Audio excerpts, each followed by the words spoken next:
Hello UFO around the worlders. So we've got a video here, it's 12 minutes long and it's on x.com and it's on James Fox's channel, and it's him asking Lue Elizondo 5 questions. And I think Lue gets to ask him 5 questions as well, but I think it's just the questions that James asks Lue. I've not watched it yet. I only watched the first 10 seconds of it just to think it, and I'm going to watch it for the first time. Let's see what these questions are then.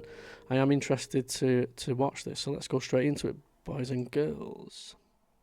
We're sitting here in Bombshell American Cantina in Buffalo, Wyoming, with none other than the legend, Lue Elizondo. Oh, I don't know about legend. I'm a little starstruck, I'm not going to lie. And we're going to... Yeah, there'd be a lot of people like, legend? You what? There's a lot of people that don't like Lue Elizondo. I wouldn't say I don't like the guy. I'd say I'm a bit suspicious of the guy. I'm not going to go throwing hate on people's names and stuff like that. I'll just say that, for me, I need a bit more from Lue. That's it. But let's see what he says here. We're going to ask each other 5 questions. And he's going to ask me 5 as someone who's been on the inside, and I've been on the outside looking in. So by the way, none of us know what each other's going to ask, for the record. So He didn't tell me, I didn't tell him. Lue, do you consider yourself a first-hand or a second-hand witness to the UAP or UFO phenomenon? First-hand, but let's deconstruct that a little bit, because I was always a nuts and bolts guy. People say, "Oh, did you see an alien?" Right?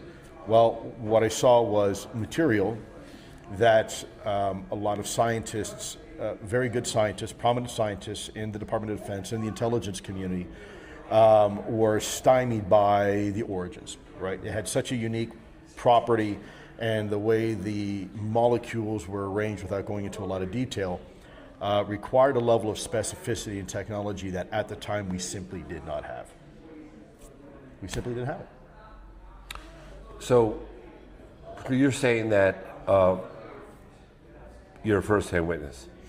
A first-hand witness to the fact that A, we've been studying this as a government for a long time, and that we are in possession of very exotic material that...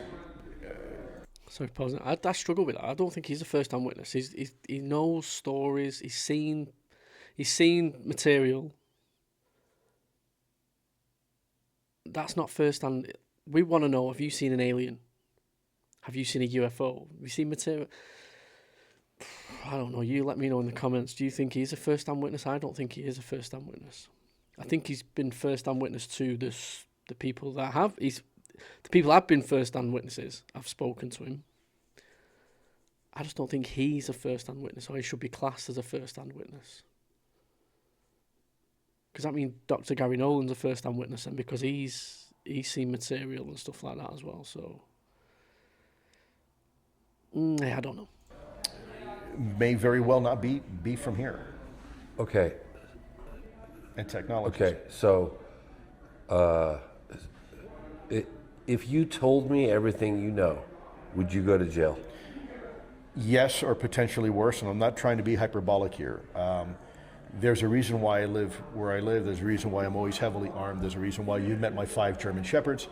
My family and I have very significant security concerns. This is not a way for people. I'm not trying to people feel sorry for me or feel pity for me. I mean, I chose this path with my eyes wide open. But there are a lot of dangers here, and there's a lot of people that want to see me fail. They want to see this topic get pushed back into the corner, into the recesses of the obscure for the next 80 years. And there's for another 80 years. For another 80 years, right? Yeah. For another 80 years. And also, I will never discuss classified information. I made it very clear. And I've had a lot of people, or when I first came out early on, that said, "Oh, Lue's full of, he's not who he is." And then as time went on, people realized I was, and I did not the bus just to save my own skin or to prove to people what I knew or what I was saying. I'm not that guy. I never have been. I never will be. I will never do that. There's a lot of people out there that will do it and say, see, look, they can prove who I am. I'm not that guy. I think we've come collectively very far in this conversation together. We are handling this conversation, I think, the best way we know how. Mm-hmm. Is it ultimately the best way? I don't know.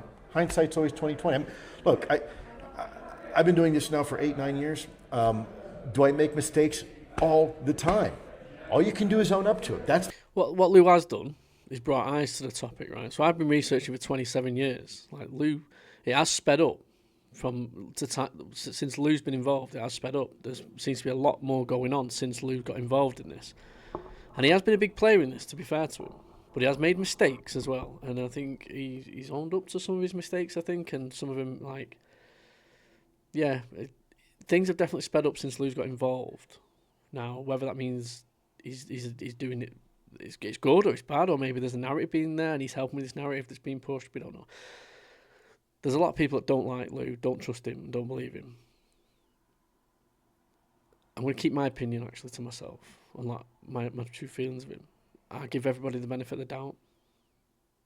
the problem in this UFO community is that people think that, well, no one makes mistakes, and they put this unrealistic expectation on your shoulders that you have to carry the water for everybody because you know the truth, and you can't afford to ever make a mistake. Let me make this clear. I'm human. I make mistakes every single day. The only Literally difference just said between that as well. Like I've not been seeing this yet. So me and some of these people out there is that I admit my mistakes. I take responsibility. it must be horrible for him because he does get attacked a lot on X. Like I'm not a massive X fan, to be honest with you. I'll just drop me stuff and then I'd sort of leave every now and again. I might have a drink and go in there and have an argument with someone.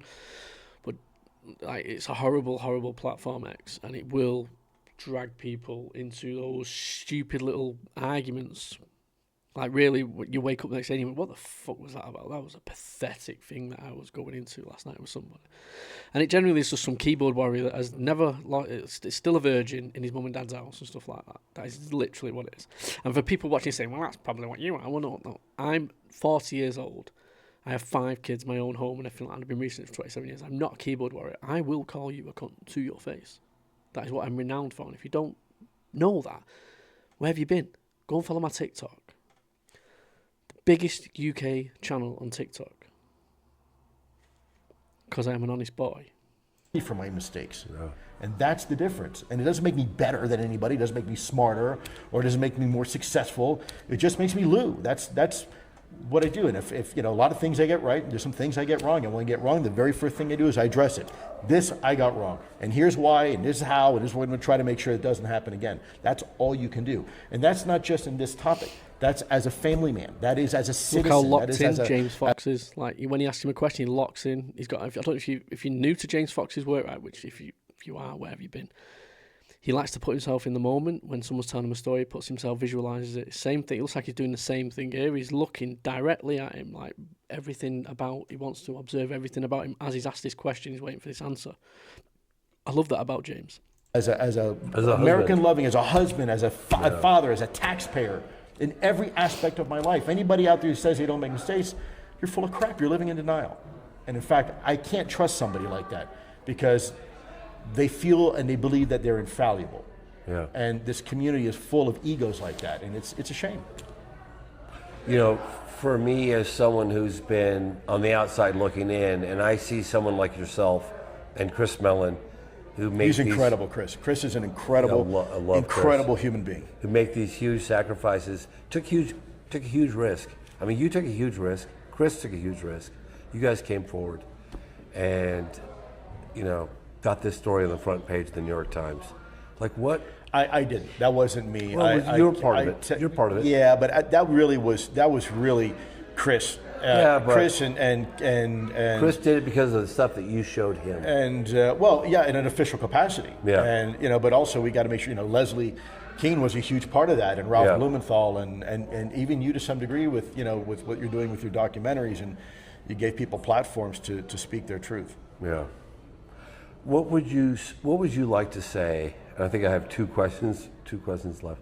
What would you like? How would you address people that criticize you for what you're doing, what you have done, what you have contributed? How, if you could speak directly to them, what would you like to say? Criticism doesn't bother me. I don't mind criticism. That's how you make yourself better. What I don't like is maliciousness. Yeah. What I don't like is backbiting. What I don't like is gossip. What I don't like is people doing things to undermine someone and knowing that they're doing it in a way that is disingenuous. That aggrieves me. That gets my blood boiling, because they do it at other people's expenses.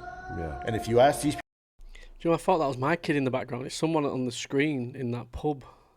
There's a kid running loose in that pub, it sounds like. people who go out and sacrifice, no way in hell would they do it. They'd rather sit behind their keyboards, their keyboard warriors, and throw bombs whenever they can while in their mother's basement. And people don't realize that we have families. Our families suffer. Look, you want to attack me, but you start posting pictures and doxing, my family. And these people's response to that is, oh, you're doing it to us. No, I'm not.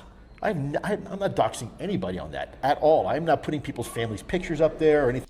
Okay, I think this is an indirect message to Red Panda Koala and maybe Tupa on X, because I've recently seen pictures being shared around like of someone's sister and someone's home, and he was getting the blame for it. Lue Elizondo was getting the blame for it. Like, I don't know, just see it through passing. I'm not saying anybody's done anything wrong or anything like that, but I have seen it, and I think that's what he's getting at. Like, it is getting a bit stupid on X, where you're seeing people's houses and stuff. Nice house, by the way, Red Panda. That was a nice house you've got there. Shouldn't be ashamed of that. You should be proud that got shared, right? But another thing's like, it's just, yeah, it's a bit stupid what people are doing, and I understand if he hasn't done it and he's getting accused of it, how that can piss people off. And both ways as well. If he's doxed me, so I'm going to dox him, and you're putting people's lives in danger there. Because believe it or not, a lot of the people that do this, right, might not be like really evil people. They'll just do something right flippantly, like, oh, there we go, there's his house. But there'll be someone on the internet that is deranged that will see that and actually follow up and do something sadistic because of something that you did flippantly. So please be careful with shit like that. Don't do things out of anger. Always think about it. You know what I mean? At the end of the day, it's just an alien and UFO topic. Let's just talk about it. Let's not argue about it. There's too many people. Every day should not be arguments on this. We should be bringing people together, and every day it's just this team against this team against this team, and that's what we're seeing all the time. I can understand why he gets pissed off at that. Now, I don't know if he has done it. He might have done it, and he's just lying about it. But I genuinely don't think he's gone and shared someone's address or some picture of someone's home. I would need more information to believe that. Like that. And then, there's this weird faction in the UFO community where, there's people who love me and people who hate me. And for some reason, they're constantly at war. And my name gets thrown under the bus all the time. Like, oh, Lue's behind this. Get out of here, man. I run a bar. You think I've got time to sit in front of a computer and really care where you live? I don't. And that for me, that does bother me. That does bother me because that's eroding. One thing I will say though, I did see this, and again, I can't verify. I ain't got the clip here.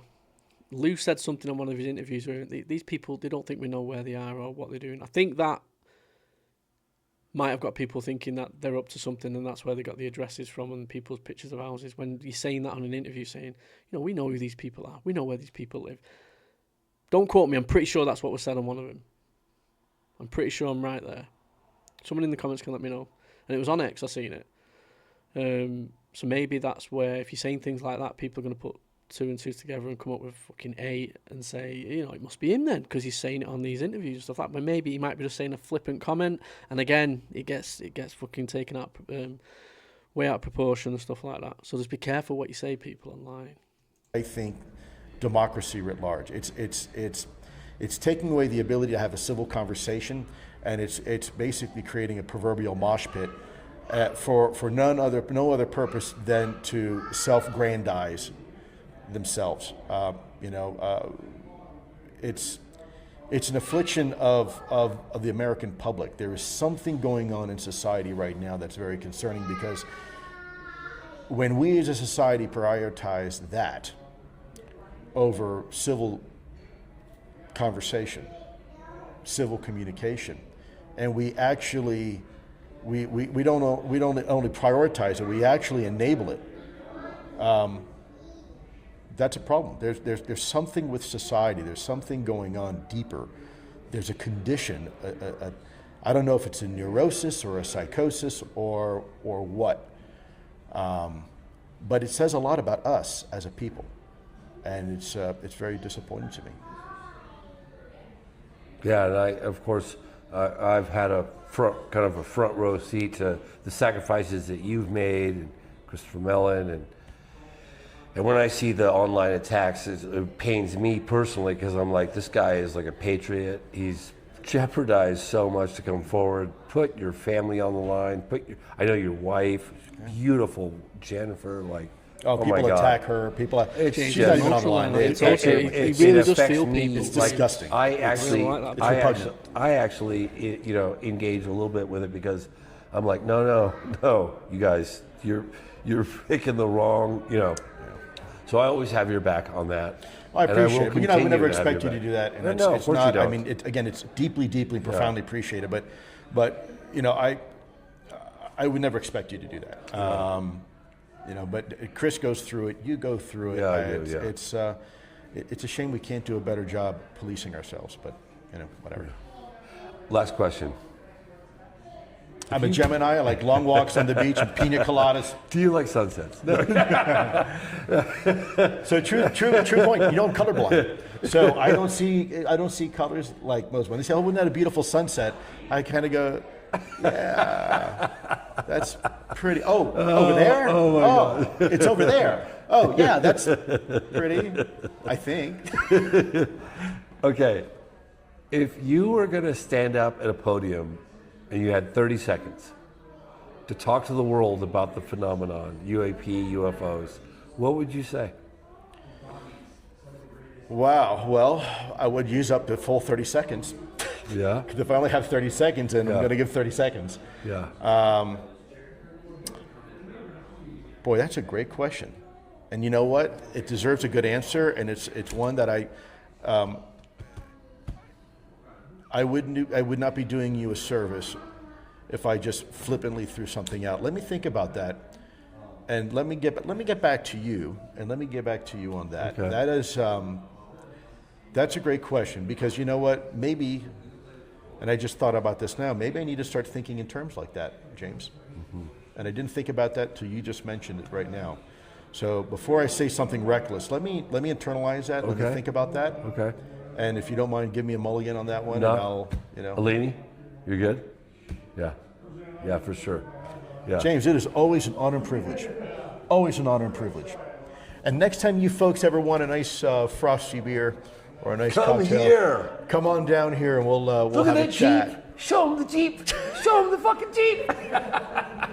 Look at that Jeep. Come on. It's an old Doesn't get you M170, better than 1953 M170. That imminent book must have paid well. Fair play, Everybody makes some money, I suppose, but it does look quite a cool pub. I do like a beer. If I was ever in the area, I probably would go in there. Yeah. Coolest bar in the history of any bar is right here. I appreciate that. I'm serious. I've never been to a cooler bar in my life. I'm a little biased I'm myself. so, my God. By the way, for the record, the P-40 behind us, because I know I'm going to get a lot of crap for this, was Yeah. never actually in the Battle of Britain. It was flown by the Americans and also flown by the British. But the P-40 Warhawk, when it was flown by the British, was primarily flown in Asia and in Africa. But one of our favorite towns in the world has always been London. So I had this commissioned. And interestingly enough, the artist who painted this for me, her name's Lisa, a very... Is James pissed? Do you see his face? Let me just go back to that face then. Look at it. That's like a drunk face. That's like, rather famous mural who painted this for me. She's actually her name's Lisa. I think he's had some a whiskey, very James, there rather in that famous glass. muralist. Growing up as a kid, my favorite aircraft in the world was always the P-40 Warhawk, Flying Tigers, Tuskegee Airmen, right? It just epitomized the beauty of American aircraft. And my wife's favorite city in the world has always been London. And the muralist, her grandfather was actually... Yeah, that's whiskey. That was whiskey. I know whiskey when I see it. Yeah, I know whiskey. A P-38 pilot for the British in World War II, and his name was William. So she took a picture of him and actually painted her grandfather, William, flying that aircraft. And if you look at the tail number 307, that's our little head nod to Wyoming's area code. So cool. So cool. Yeah. Take care, everybody, and God bless. So pissed. He's pissed him, isn't he? He's looking at him. That is a man that's had a few scotch there. Right. Fair play to the lads, can't fault you. In fact, I'll have a quick one now. So, folks, that was just a thing. Like, he's not got a social media channel, James Fox. This was on his X. He's got the Phenomenon, I think, at the Moment of Contact. He's got 2 separate channels, I think, for his movies. He doesn't actually have his own standalone for him, which is weird because he's such a prominent figure in the UFO topic. Unless he has, and I can't find it. But you can put it in the comments, please. So yeah, just let me know. Are you on Team Lue? Are you against it? I hate that, Team Lue and all that, Do you believe Lue? Do you think Lue's getting a hard time in the UFO community? Do you think it's wrong what's happening to him? Do you think he's being attacked? I'd like to know that. My opinion of him, I just need more from him, I think. I think he's made mistakes. He has admitted to some of the mistakes as well. And when I asked him that question and I got it blocked, it's whether is he running his social media channels? Did I ask the question in an angry or negative? I don't think I did. I think it was in a positive way. The way I did it, I worded it nicely and that. And so I don't. But anyway, keep your eyes to the skies because the next story could be yours. Good night. God bless. And just before I go, I don't know if you've noticed, but I've been uploading some like old school stuff on my channel recently to go alongside the videos that I do, and with my shorts that I try and keep a bit of humour involved in it. It's so there's a catalogue of things that people can go and look at if they're new to the topic and they want somewhere to go and look at it. Like, it's called the Rare Archived Files, where I'm just going to be putting stuff up there. Stuff that you may not have seen. Even people that are hardcore on this may not have seen some of this stuff. Like there's a 1989 MUFON conference with Bill Moore, Bill Cooper, and John Lay and other people in it. I can't remember off the top of my head. And it's 5 hours long. Now, if you've got 5 hours spare, I don't expect you to watch it all in one go, but if you watch it, you'll learn a hell of a lot there about disinformation and about Bill Moore. And if you don't know who Bill Moore is, I think you need to learn about Bill Moore. And the connections to the alien interview tape, 1997. That's the thing, actually. If James Fox, if you see this, if you might see this, I'll tag you in it. Do your next video on the alien interview tape, 1997, please. That is right up your street. That is something I think you could get your teeth into and you should be looking into. The 1997 alien interview tape. In fact, I did message you and I can't remember what I said. Yeah, look into that next. He's got a film coming out this month, The Moment of Contact. It's like an extended version where we're going to learn more from the doctor that works on this alien being and stuff like that. So, yeah, James Fox is one to look out for. So, that's it. Good night. God bless. See you on the next one.